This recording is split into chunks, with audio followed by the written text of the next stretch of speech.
Top quality और consistent performance के लिए सिर्फ सिल्वर पंप नाम याद रखना।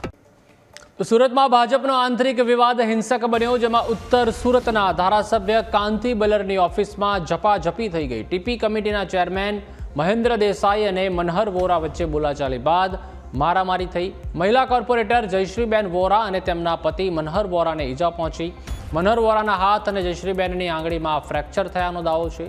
મનહર વોરાનો આક્ષેપ છે કે મહેન્દ્ર પટેલ મનમાની કરી રહ્યા છે। બાંધકામ મુદ્દે વિવાદ બાદ હુમલો કર્યાનો આક્ષેપ। મામલો પ્રદેશ ભાજપ અધ્યક્ષ સુધી પહોંચ્યો હતો। તો જે રીતે આંતરિક વિખવાદ છે ભારતીય જનતા પાર્ટીનો તે સામે આવ્યો છે। ઉત્તર સુરતના ધારાસભ્ય કાંતિ બલર તેમજ સુરત ભાજપનો આંતરિક વિવાદ, મનહર વોરાના હાથ અને તેમના પત્નીની આંગળીમાં પણ જે રીતે ફ્રેક્ચર થયું હોવાનું સામે આવ્યું છે। આક્ષેપ છે કે મહેન્દ્ર પટેલ પોતાની મનમાની કરી રહ્યા છે।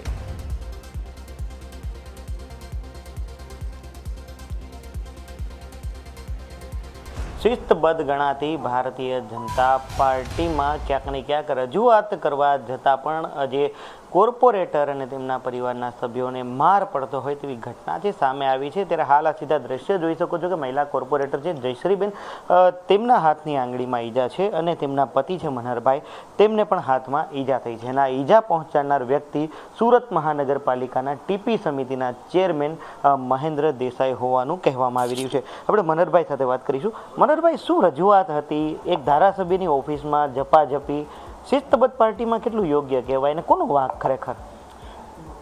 કોડ નંબર 5ના corporator Mahendra Desai TP chairman અને કોર્પોરેટર બન્યો છે। તે ટીપી ચેરમેનની એને એક હવા આવી ગઈ છે। અમારા કાર્યકર્તા સાથે અવારનવાર ડખો કરે છે, અમારા વોર્ડ પ્રમુખ સાથે ડખો કરે છે, મહામંત્રી સાથે ડખો કરે છે, અમારા કાર્યકર્તા સાથે ગેરવર્તન કરે છે। અગાઉ એણે ભારતીય જનતા પાર્ટીનો ખેસ પહેરી એના સોસાયટીના વ્યક્તિ સાથે ઝપાઝપી કરીને આવી અમારી સાથે પણ એ ઝપાઝપી મારા ધર્મપત્ની જયશ્રીબેન વોરા ઉપર એનો હાથ ખેંચી અને હાથ ઉપર ફ્રેક્ચર કરેલું છે। મારી ઉપર ખુરશી મારી મને ફ્રેક્ચર કરેલું છે। જો ટીપી ચેરમેન થઈને અમારા ઉપર અને મહિલા ઉપર એક ઈજા કરતો હોય તો આ મહિલા સશક્તિકરણ અમે એક ભારતીય જનતા પાર્ટીમાં છે, તો શું આના માટે ટીપી ચેરમેન આવી રીતે ઉગ્ર સાથે અમારી સાથે ગેરવર્તન કરી રહ્યો છે, ગેરશબ્દ બોલી રહે છે, ગાળું બોલે છે।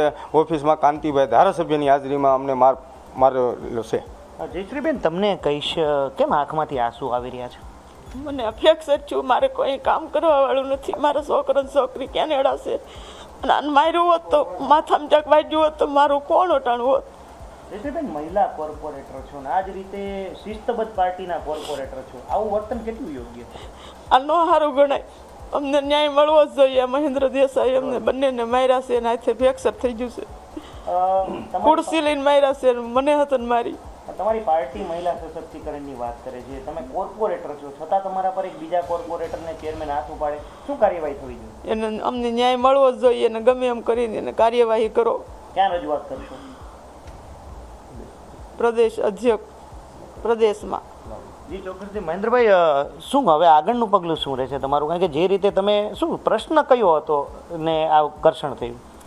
એણે અમારા વિસ્તારની અંદર જેટલા ઇન્ડસ્ટ્રીની અંદર સૌરાષ્ટ્રવાસી પાટીદારોના બાંધકામ હાલતા હતા એમાં એણે ડિમોલેશનની અરજી કરેલી, એક મકાનનું ડિમોલેશન કરેલું, બીજા મકાનનું ડિમોલેશન કરેલું, આ અરજી કરેલી। તો એ અરજી કરેલી તો એનું નામ તો આવ્યું જ, અધિકારીઓ આપી દીધું ને જાહેર થવાનું છે। તો એણે અમારી ઉપર આદેશ નાખ્યો કે તમે અમારું નામ લ્યો છો। તો મેં એવું કીધું, ભાઈ મેં તમારું નામ કોઈ વ્યક્તિ આગળ સિંગલ લીધું હોય તો મને રૂબરૂ કરાવો। એ કેમ રૂબરૂ ન કરાવું? રૂબરૂ કરાવું તો મારે સંબંધ બગડે, પણ જે સત્ય કીધું હોય તો સામે સત્ય ઘટના લાવવી પડે। આ બાબત અમારી ઉપર ઉગ્ર થઈને મારી ઉપર ખુરશી મારેલી છે, મારા ધર્મપત્ની જયશ્રીબેન વોરાનો હાથ ખેંચીને એની આંગળી ઉપર મારેલ છે અને ગેરશબ્દ બોલેલ છે, ગાળું બોલેલ છે। આવું વર્તન અમારી સાથે ધારાસભ્ય કાંતિભાઈ બલરની હાજરીમાં કરેલું છે એની કાર્યાલય। હવે કઈ રીતના પગલાં લેશો? આ બાબતે મેં તરત ફોન નંબર પર ફોન કરેલો તો કાંતિભાઈ ધારાસભ્ય એવું કીધું, મારી ઓફિસ બદનામ થાય અને તમે બદનામ થાય આ રીતે મને ડરાવી અને આમ કરીને કાંતિભાઈ મને કાંઈ કરવા ન દીધું, એટલે મેં પોલીસ ફરિયાદ ન કરી। પછી મેં ઘરે આવતા મેં ઉપર રજૂઆત કરી। પ્રદેશ અધ્યક્ષ જગદીશભાઈ પંચાલ, પ્રશાંતભાઈ કોરાટ મહામંત્રી, રત્નાગરજી મહામંત્રી, શહેર અધ્યક્ષ પરેશભાઈ અને શહેરના મહામંત્રી અને જે તે લાગતાને મેં અરજી મેલ મારા ધર્મપત્ની જયશ્રીબેન વોરાના લેટર ઉપર મેલને અરજી કરેલી છે આની કાર્યવાહી કાયદેસર કરવા માટે। એ ચોક્કસથી હતા મનહરભાઈ અને તેમના પત્ની જે કોર્પોરેટર છે જયશ્રીબેન. તેમણે સ્પષ્ટપણે કહ્યું કે ટીપી સમિતિના ચેરમેન મહેન્દ્ર દેસાઈ છે તેમના દ્વારા આ ઘટનાને અંજામ આપવામાં આવ્યો છે, માર મારવામાં આવ્યો છે ને એ પણ ધારાસભ્યની ઓફિસમાં. ત્યારે પ્રદેશના નેતાઓ સુધી આ ફરિયાદ પહોંચી છે. ત્યારે હાલ તો મહિલા કોર્પોરેટર કે જે શિસ્તબદ્ધ પાર્ટીના છે તેઓ ખુદ ન્યાયની માગણી કરી રહ્યા છે. કેમેરા પર્સન કે છે વગા છે મિત્રો પાપરા ન્યૂઝ કેપિટલ સુરત.